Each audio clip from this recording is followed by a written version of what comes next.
happy employees are going to lead to a great client experience, which is ultimately what the home care owner wants, is they want their clients to be happy. And really, in order for your clients to be happy, your employees have to be happy. So when we Yep. talk about the first step, which is creating that safe workplace environment, showing that the home care owner cares about the employees and they're just not a commodity, well, that trickles down to the client experience as well. It makes it continue so that the employees are happy, clients aren't leaving you, aren't wasting your time calling you upset, disturbed about their care, what they're getting, or moving on to another home care agency because they're just not having a good experience. So Hmm. really, it's a trickle down when we talk about company culture, employee retention to the client experience, and then next to the bottom line.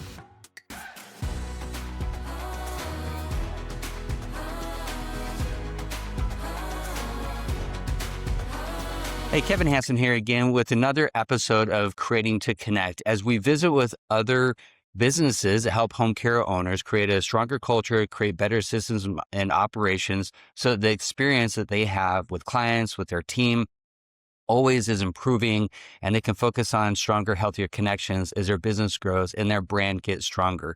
Today, we're going to take things a little bit of a different direction than most might even think of, and that is this topic of insurance. And some people lean into it and love it like I do, and others really are frustrated with it. They're intimidated by it. Maybe you haven't had a good experience with it like I have. I've actually been on the benefit side of insurance, and so I appreciate it even more.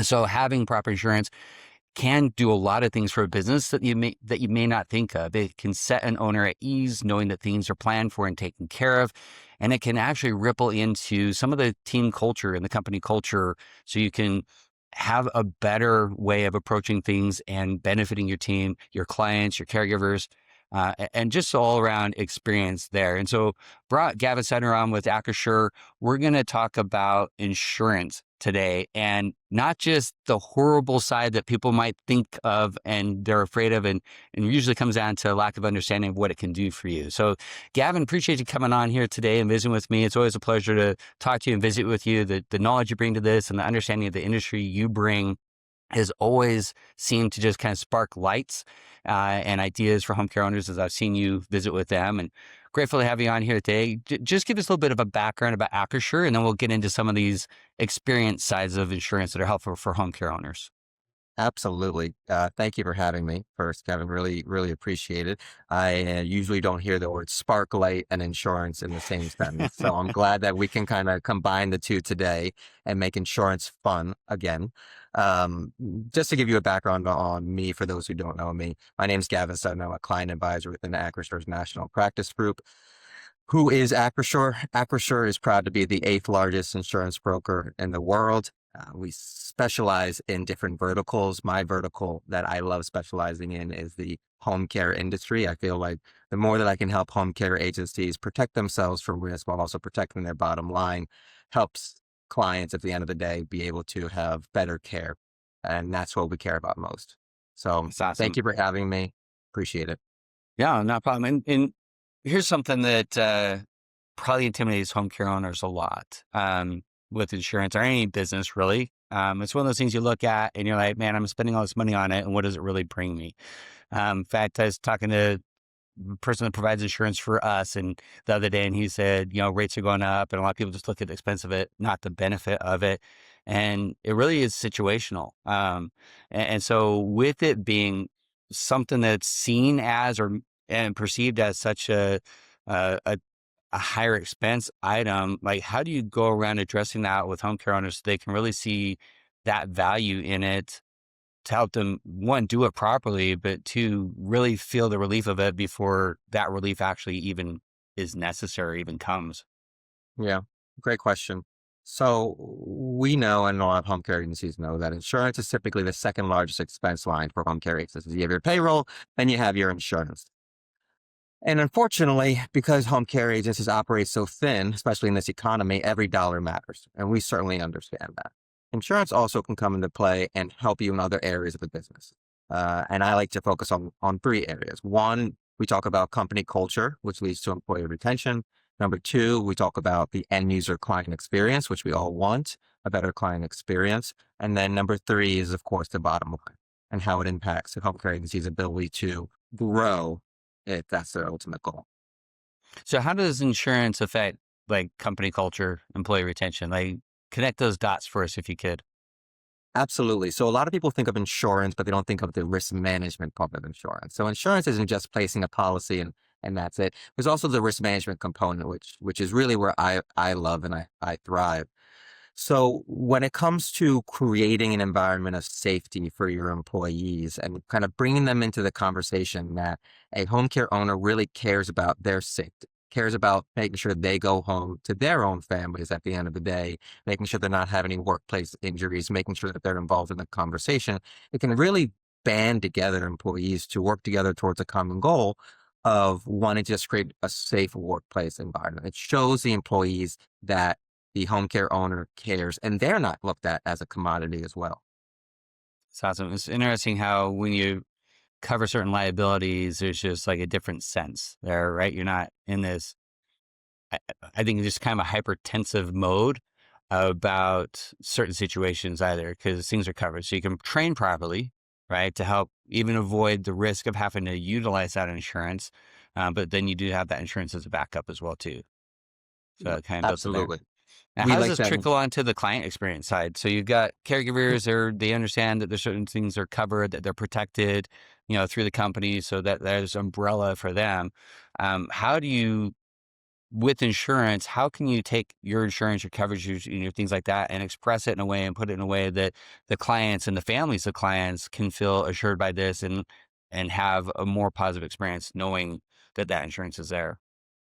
Yeah, I mean, look, happy employees are going to lead to a great client experience, which is ultimately what the home care owner wants, is they want their clients to be happy. And really, in order for your clients to be happy, your employees have to be happy. So when we Yep. talk about the first step, which is creating that safe workplace environment, showing that the home care owner cares about the employees and they're just not a commodity, well, that trickles down to the client experience as well.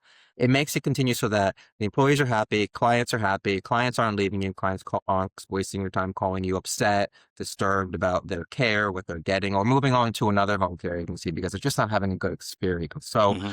really it's a trickle down when we talk about company culture, employee retention to the client experience. And then next to the bottom line. Yeah. Yeah, it all affects in there for sure.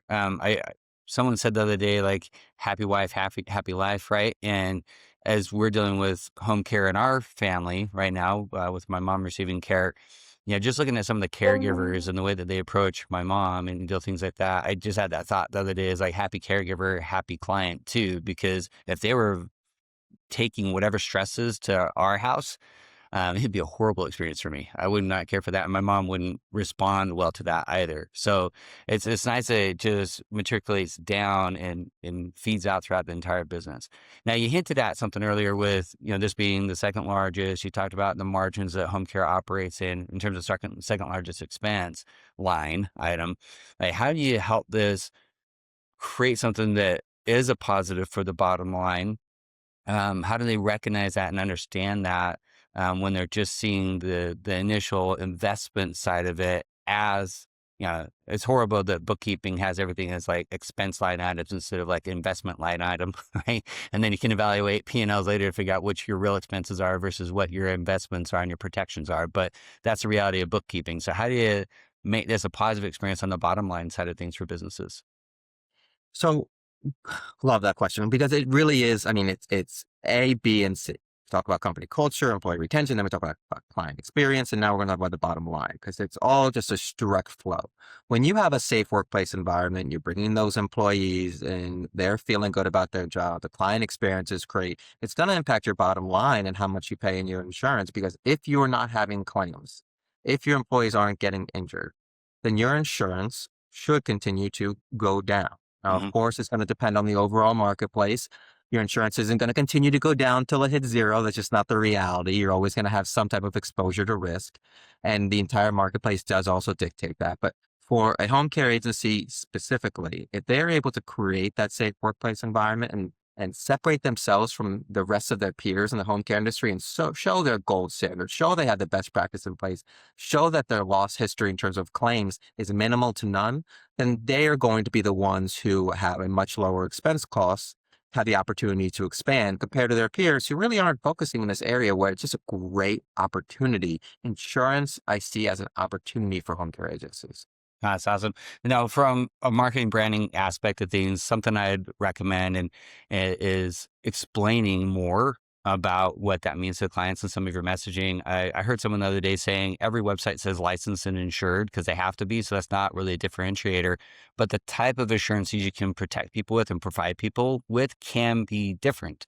I'll repeatedly, excuse me, I'll repeatedly tell businesses to avoid certain things with their branding so they get out of what I call the industry brand trap for any industry. But home care, there's some certain terms, some certain visuals, some certain logos even that are part of an industry brand trap. They're iconic for the industry, but maybe not differentiating for the business, not even really a strong brand because of it. And in insurance, there can be a lot of commoditization of insurance as well too. And you have this insurance trap where you just look at it in a simple purchase, don't purchase kind of fashion, rather than making it fit your situation, having it align into your situation so that you differentiate yourself and your protection and have something to actually talk about with your clients and family members of clients and referral partners that would set you apart for those protections. So how do they get out of this commoditizing insurance way so that they can better express how this experience in insurance is a benefiting factor for everyone involved in their whole brand, businesses, and services? Yeah, look, I've been saying this for years, and I learned it from my father, who learned it from his father, who learned it from his father. So it's a four-generation thing passed on, and it's the same saying. And I wish I could just put it on a poster board for everybody to see, and that's that insurance is not a commodity. Your business is your largest asset. Your second largest asset is your home. Mhm.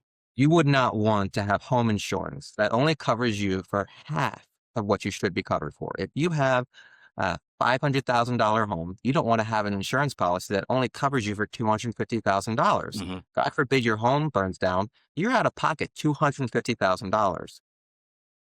Same thing goes with your business. You do not want your insurance to be Swiss cheese in your business. So a lot of times I have home care agencies come to me saying, I need to cut costs. I need to cut my insurance costs. I need to cut my insurance costs. And we try to change the conversation to, okay, well, where do you want to cut? Because the Mhm. problem is wherever you cut, you're creating more risk. And the more risk you create, the more opportunity there is for claims. The more opportunity there is for claims, the more opportunity there is for your business to be shut down because you don't have the proper coverage in place. So we need to change the conversation in insurance that it's no longer a commodity and it's really about how do we properly protect the business while simultaneously protecting the bottom line. Absolutely. So, we kind of hinted at home owners insurance. Maybe some people that aren't as familiar with business insurance can relate to this. Even with homeowners insurance, there are different levels that you can go for, different specified sub type of items you can add to your insurance coverage. Looking at that, what are some of the biggest gaps that you find home care businesses specifically overlook, where later maybe a little bit of regret comes in, wishing that they had it? They have a business insurance, but maybe they had a gap somewhere in the type of coverage. What are some of those biggest gaps? Number one that I came across again this morning from somebody who reached out is hired and non-owned auto insurance.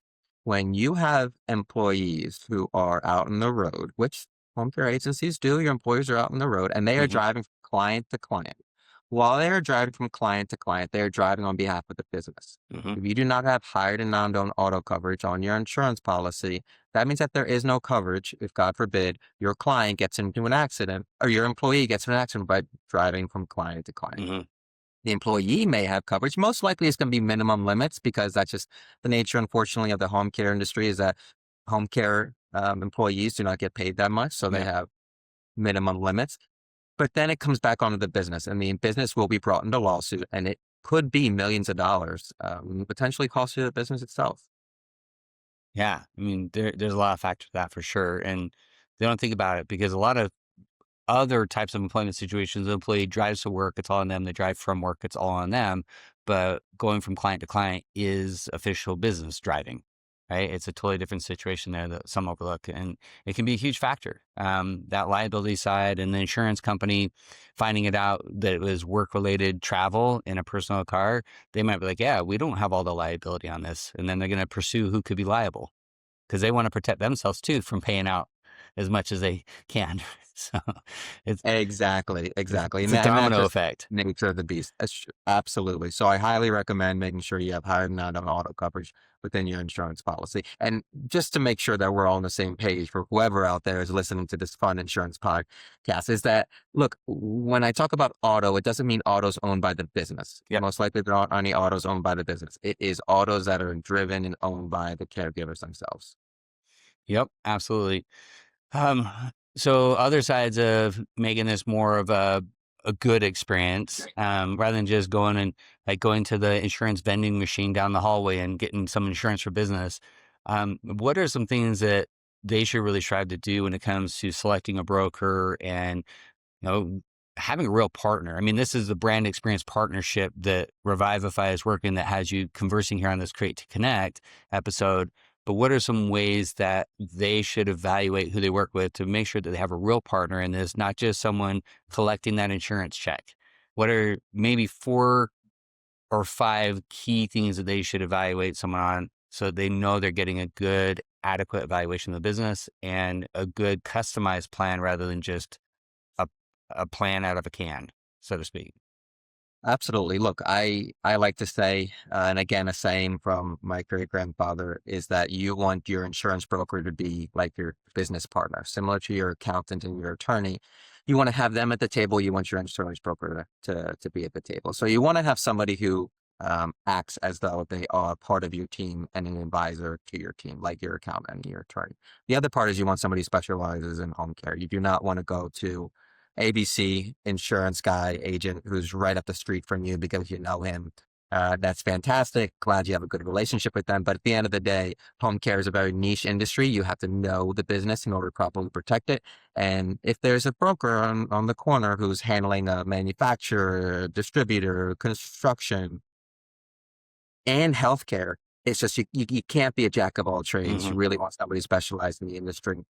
Number 3 is what home care resources are they providing you? Whether it's as you're coming onto the team and throughout the year. Are they giving you a checklist in order to make sure that you're having proper onboarding training? Are they giving you training safety videos that you can share with your team that gives you ongoing training to properly protect your organization? And again, create that happy employee, happy client, happy bottom line. So, and then the next thing is having a team, working with a team who specializes in the home care industry. Because we have a home care practice group, all of our clients deal with the same team who specializes in home care. They don't do construction and Hmm. manufacturing. They just do the home care industry. So they know the day to day of what you're looking for, whether from the licensing process and insurance you need to whether you're $100 million enterprise. They understand the nuances of the organization. And Yeah, just really getting in deep and evaluating what the needs are 100%. So absolutely. that's awesome. Now, partnerships go both ways. So, as we kind of bring this back full circle to how we started, we'll get there in a second. I just want to add something real quick too. If you want to make sure you have good coverage, and things are there, you need to bring a little vulnerability as a business to the table. Let this person help you with your insurance. If it's Gavin, ex- really share what your business situation is, what your risks are, the things you're trying to avoid in repeat or avoid in preventative and proactively, so that he can know how to set that up for you and plan for it. Because the worst thing that's going to happen is not sharing something, not telling something, and then having that become a need later that isn't covered. Not sharing that employees are driving from client to client in their own personal cars, or not sharing some other factors there that you've taken on as a risk but haven't had proper coverage for. And that's where, getting full circle here, that peace of mind for the owners can come in, right? If you've got all these things covered, if you have a real partnership, you as an owner don't have to stress and feel about that. And the biggest part of your business, your largest asset in your business, is protected. So how have you seen, share a couple examples as we wrap up here. How have you seen with home care owners that weight lift, that shift for them? Like, how have you seen it impact home care owners? It's nice to see home care agencies, as we continue to have these discussions and share, shift from the mindset of a commodity to more like an asset, in terms of your insurance. Luckily, less and less I'm seeing people come to me asking for cheaper insurance or, hey, my revenue is X, how much should I be paying? Because obviously it depends on where you are in the country, it depends on your risk factors, it depends on your loss control, it depends on a lot of things. So I'd say it's nice to see kind of that shift in mindset. And you're absolutely right. I mean, look, being vulnerable with your broker and saying these are the concerns I have at night. This is what keeps me up at night. And I want to make sure that I'm properly protected. I want to make sure that I can go to bed easy knowing that my largest asset is protected. And I want to make sure that I'm creating that employee, client, and experience to reap the benefits of the bottom line. How can you help me, Gavin? How can Acrosure help me? How can the team help me? And how can we accomplish our goals that we have together? That's awesome. All right, so I'm going to be clear on this here too for those listening. None of these interviews we're doing are sponsored, right? This is all me working with businesses I've seen and known over the years, working with home care owners. But they do provide amazing services. So, Gavin, as we take this conversation and people hear it and they have questions, what is a good way for them to get a hold of you so they can carry this conversation more personalized to them than just the surface we covered here in this last 20 or so minutes? How do they get a hold of you? There are many ways to get a hold of me these days because technology, you can just find anything, anywhere, anytime. The easiest way is just to send me an email, gstudner@acrosure.com. You can go to our website, midwest.acrosure.com, and you can find information about home care or just Google home care Acrosure, and that should lead you to our home care website. But yes, the easiest way, gstudner@acrosure.com. All right, Gavin, really appreciate you coming on here today. Love everything you brought to the table and shared. I know I've seen a lot of businesses visiting with him, talking with him at conferences and on some webinars I've watched and seen how he interacts with individuals. There's so much ease that I've seen home care owners have when they finally have an answer to concern or a problem in this area. And so I know for sure if you have a conversation with him, whether it leads to working with him or not, he can at least point you in the right direction. Get you in a way that you can feel more comfortable with your situation as well too. And if you need a change, he can definitely put you in the right direction there as well too.